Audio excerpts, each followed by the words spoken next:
வணக்கம். இன்னைக்கு கறி சமையல்ல நல்ல டேஸ்ட்டாக ஒரு ரசம் ரெசிபி, ஒரு வித்தியாசமான டேஸ்ட்டில் தேங்காய் பால் ரசம் எப்படி செய்கிறதுன்னு இன்றைக்கி பார்க்கலாம் வாங்க. ஃபஸ்ட் இதுக்கு புளி ஒரு சின்ன எலுமிச்சை சைஸில் 1 கப் தண்ணி ஊற்றி நல்லா ஊற வச்சு புளி தண்ணி எடுத்து வச்சுக்கோங்க. தேங்காய் பால் ரெடி பண்ணிக்கலாம். 3/4 கப் திருவுண தேங்காய் 1 கப் தண்ணி ஊற்றி நல்லா கெட்டியாக அரைச்சி தேங்காய் பால் எடுத்து வச்சுக்கோங்க.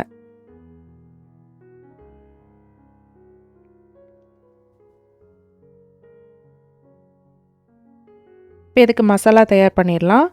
மிளகு 1 டீஸ்பூன், சீரகம் 1 டீஸ்பூன், பூண்டு ஒரு 5 இல்லைன்னா 6 பல், பச்சை மிளகா 1 இதெல்லாம் சேர்த்தி நல்லா குருணையாக கிரைண்ட் பண்ணி எடுத்துக்கோங்க. ஒரு பாத்திரத்தில் தக்காளி 2 நல்ல பெரிய சைஸ் தக்காளி, கருவேப்பிலை 1 கொத்து இதெல்லாம் சேர்த்து நல்லா கையிலேயே மேஷ் பண்ணி எடுத்துக்கோங்க. நல்லா இந்த அளவுக்கு தக்காளி இருக்கணும். இப்போ இதில் புளி தண்ணி சேர்த்துக்கலாம். இது கூட தண்ணி எக்ஸ்ட்ரா ஒரு 3/4 கப், மஞ்சப்பொடி 1/4 டீஸ்பூன், பெருங்காயம் 1 பிஞ்ச். இப்போ நம்ம அரைச்சி வச்சுருக்கிற மசாலாவை சேர்த்துக்கலாம். இதில் உப்பு 1 டீஸ்பூன், நீங்கள் டேஸ்ட் பார்த்துட்டு தேவைக்கேற்ற மாதிரி அட்ஜஸ்ட் பண்ணி சேர்த்துக்கோங்க. இப்போ இதெல்லாம் நல்லா கலந்து விட்டு நம்ம கொதிக்க வச்சிடலாம். மீடியம் ஹீட்லேயே கொதி வரட்டும்.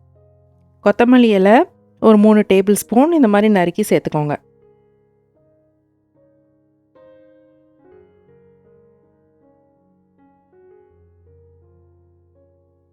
பாருங்கள், லைட்டாக பாயில் ஆக ஆரம்பிச்சிருச்சு.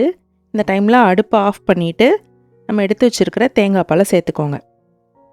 தேங்காய் பால் சேர்த்துனதுக்கு அப்புறமா குக் பண்ண வேணாம். இந்த சூட்லேயே உங்களுக்கு தேங்காய் பாலோட ஃப்ளேவர் நல்லா ரசத்தில் இறங்கிடும்.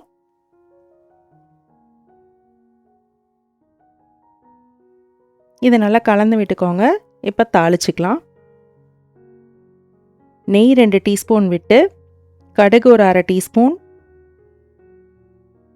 கடுகு நல்லா வெடித்ததுக்கப்புறமா வெந்தயம் ஒரு 1/4 டீஸ்பூன், வெந்தயம் கருகிராமல் பார்த்துக்கோங்க. காஞ்ச மிளகாய் ஒரு 2 இது நல்லா ரோஸ்ட் ஆனதுக்கப்புறமா ரசத்தில் சேர்த்து கலந்து இறக்கிடுங்க.